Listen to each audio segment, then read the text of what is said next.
Hey Rayleigh, and anybody else watching, and welcome back to another message from your father. So we've now continued into Joshua. So we are looking at a couple different things today, the monument, circumcision, and then the fall of Jericho. So that is in 4 through 6.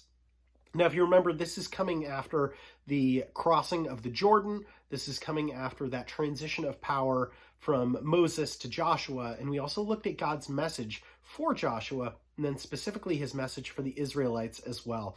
Beyond that, we saw the prep for the invasion of Jericho, which is what we're going to see today. The prep for that was Rahab with the Israelite spies. So again, 4 through 6 today is going to walk us through what that assault on Jericho actually looks like, and what the Israelites did, and what the Israelites didn't have to do. So again, we'll look at all of that, starting with chapter 4.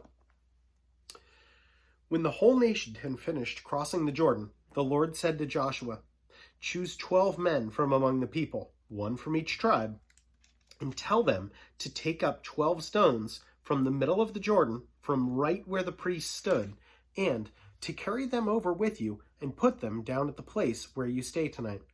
So Joshua called together the 12 men he had appointed from the Israelites, one from each tribe, and said to them, "Go over before the ark of the Lord your God into the middle of the Jordan. Each of you is to take up a stone on his shoulder, according to the number of the tribes of the Israelites, to serve as a sign among you. In the future, when your children ask you, 'What do these stones mean?' tell them that the flow of the Jordan was cut off before the ark of the covenant of the Lord. When it crossed the Jordan, the waters of the Jordan were cut off. These stones are to be a memorial to the people of Israel forever." So the Israelites did as Joshua commanded them. They took 12 stones from the middle of the Jordan, according to the number of the tribes of the Israelites, as the Lord told Joshua. And they carried them over with them to their camp, where they put them down. Joshua set up the 12 stones that had been in the middle of the Jordan at the spot where the priests stood and carried the Ark of the Covenant had stood, and there they are to this day. Now, the priest who carried the ark remained standing in the middle of the Jordan until everything the Lord had commanded Joshua was done by the people, just as Moses had directed Joshua. The people hurried over, and as soon as all of them had crossed, the ark of the Lord and the priests came to the other side while the people watched. The men of Reuben, Gad, and the half-tribe of Manasseh crossed over, armed, in front of the Israelites, as Moses directed them. About 40,000 armed for battle crossed over before the Lord to the plains of Jericho for war. That day the Lord exalted Joshua in the sight of all Israel, and they revered him all the days of his life, just as they revered Moses. Then the Lord said to Joshua, "Command the priests carrying the ark of the testimony to come up out of the Jordan." So Joshua commanded the priests, "Come up out of the Jordan." And the priests came up out of the river, carrying the ark of the covenant of the Lord. No sooner had they set their feet on dry ground than the waters of the Jordan returned to their place and ran at flood stage as before. On the 10th day of the first month, the people went up from the Jordan and encamped at Gilgal on the eastern border of Jericho. And Joshua set up at Gilgal the 12 stones he had taken out of the Jordan. He said to the Israelites, "In the future, when your descendants ask their fathers, 'What do these stones mean?' tell them, 'Israel crossed the Jordan on dry ground, for the Lord your God dried up the Jordan before you until you had crossed over the river, or until you had crossed over. The Lord your God did to the Jordan just what he had done to the Red Sea, when he dried it up before us until we had crossed over. He did this so that all the peoples of the earth might know that the hand of the Lord is powerful, and so that you might always fear the Lord your God." Chapter 5. Now, when all the Amorite kings west of the Jordan and all the Canaanite kings along the coast heard how the Lord had dried up the Jordan before the Israelites until we had crossed over, their hearts melted, and they no longer had the courage to face the Israelites. At that time, the Lord said to Joshua, "Make flint knives and circumcise the Israelites again." So Joshua made flint knives and circumcised the Israelites at Gibeath Haraloth. Now, this is why he did so. All those who came out of Egypt, all the men of military age, died in the desert on the way after leaving Egypt. All the people that came out had been circumcised, but all the people born in the desert during the journey from Egypt had not.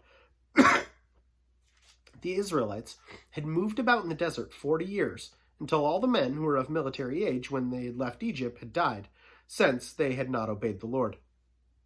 For the Lord had sworn to them that they would not see the land that he had solemnly promised to their fathers to give us, a land flowing with milk and honey.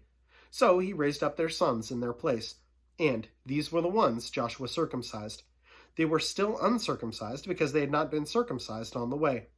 And after the whole nation had been circumcised, they remained where they were in the camp until they were healed. Then the Lord said to Joshua, "Today I have rolled away the reproach of Egypt from you." So the place has been called Gilgal to this day. On the evening of the 14th day of the month, they encamped at Gilgal on the plains of Jericho. The Israelites celebrated the Passover. The day after the Passover, that very day, they ate some of the produce of the land, unleavened bread and roasted grain. The manna stopped the day after they ate this food from the land. There was no longer any manna for the Israelites, but that year they ate the produce of Canaan. Now, when Joshua was near Jericho, he looked up and saw a man standing in front of him with a drawn sword in his hand. Joshua went up to him and asked, "Are you for us or are you for our enemies?" "Neither," he replied, "but as commander of the army of the Lord, I have now come." Excuse me. Then Joshua fell face down to the ground in reverence and asked him, "What message does my Lord have for his servant?" The commander of the Lord's army replied, Take off your sandals, for the place that you are standing is holy." And Joshua did so. Chapter 6. Now, Jericho was tightly shut up because of the Israelites. No one went out, and no one came in. Then the Lord said to Joshua, "See, I have delivered Jericho into your hands, along with its king and its fighting men. March around the city once with all the armed men. Do this for 6 days. Have 7 priests carry trumpets of ram's horns in front of the ark. On the 7th day, march around the city 7 times with the priests blowing the trumpets. When you hear them sound a long blast on the trumpets, have all the people give a loud shout. Then the wall of the city will collapse, and the people will go up, every man straight in." So Joshua, son of Nun, called the priests and said to them, "Take up the ark of the covenant of the Lord and have 7 priests carry trumpets in front of it." And he ordered the people, "Advance, march around the city, with the armed guard going ahead of the ark of the Lord." When Joshua had spoken to the people, the 7 priests carrying the 7 trumpets before the Lord went forward, blowing their trumpets, and the ark of the Lord's covenant followed them. Excuse me.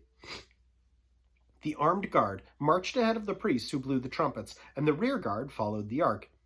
All this time, trumpets were sounding. But Joshua had commanded the people, "Do not give a war cry, do not raise your voices, do not say a word until the day I tell you to shout. Then shout." So he had the ark of the Lord carried around the city, circling it once. Then the people returned to camp and spent the night there. Joshua got up early the next morning, and the priests took up the ark of the Lord. The 7 priests carrying the 7 trumpets went forward, marching before the ark of the Lord and blowing the trumpets.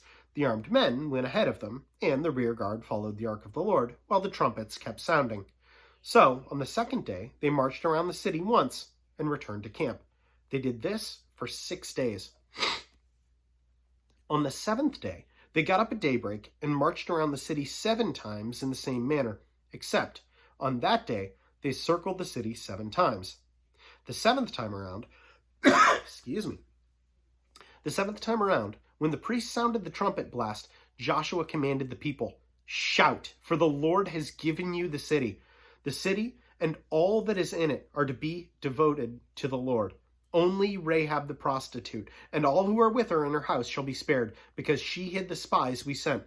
But keep away from the devoted things, so that you will not bring about your own destruction by taking any of them. Otherwise, you will make the camp of Israel liable to the destruction and bring trouble on it. All the silver and gold and articles of bronze and iron are sacred to the Lord and must go to his treasury." When the trumpet sounded, the people shouted, and at the sound of the trumpet, when the people gave a loud shout, the wall collapsed. So every man charged straight in, and they took the city. They devoted the city to the Lord and destroyed with the sword every living thing in it, men and women, young and old, cattle, sheep, and donkeys. Joshua said to the 2 men who had spied out the land, "Go into the prostitute's house. and bring her out, and all who belong to her, in accordance with your oath to her." So the young men who had done the spying went in and brought out Rahab, her father and mother and brothers, and all who belonged to her. They brought out her entire family and put them in a place outside the camp of Israel. Then they burned the whole city and everything in it, but they put the silver and gold and articles of bronze and iron into the treasury of the Lord's house.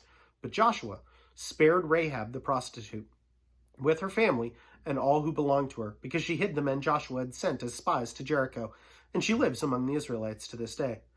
At that time, Joshua pronounced this solemn oath: "Cursed before the Lord is the man who undertakes to rebuild this city Jericho. At the cost of his firstborn son, he will lay its foundations. At the cost of his youngest, he will set up its gates." So the Lord was with Joshua, and his fame spread throughout the land. So I think it's interesting because this is a really cool story, but we always read it from the perspective of the Israelites. And I can't help but think how terrifying this must have been for the people who lived in Jericho. And this is their judgment, right? God doesn't choose one or two people from Jericho to spare. He spares Rahab, excuse me, specifically for her part in it.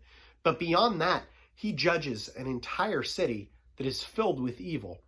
And he does that by sending the Israelites through the Jordan, which is flowing, and presumably, people hear about this, they can see it, so presumably people are watching, could be from Jericho or people of Jericho, watching this happen.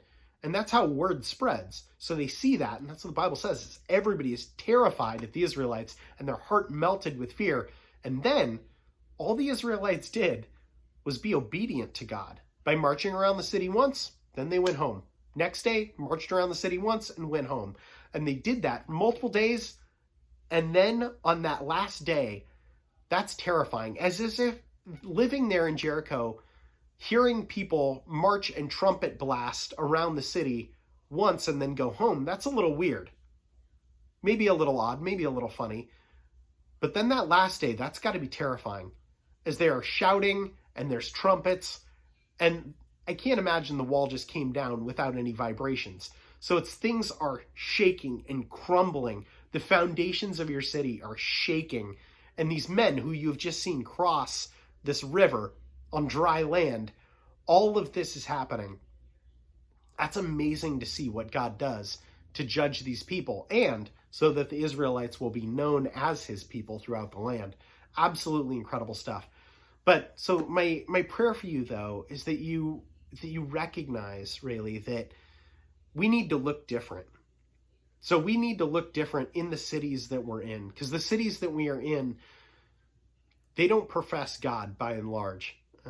Every once in a while, you'll get a small city that has a lot of believers in it. But by and large, cities just aren't dedicating themselves to the Lord. We need to be a people of his kingdom, not our kingdom. We need to remember whose citizens we are. So my prayer for you is that you see stories like this and you remember that, hey, you are along the lines of the same people that crossed the Jordan. So yeah, you're not Jewish, but you are of that same family. Thanks be to Jesus Christ for that. So anyway, know that I'm praying for you and I love you. Anybody else watching, know that I appreciate you so, so much. And we'll plan on seeing you tomorrow. Have a good one.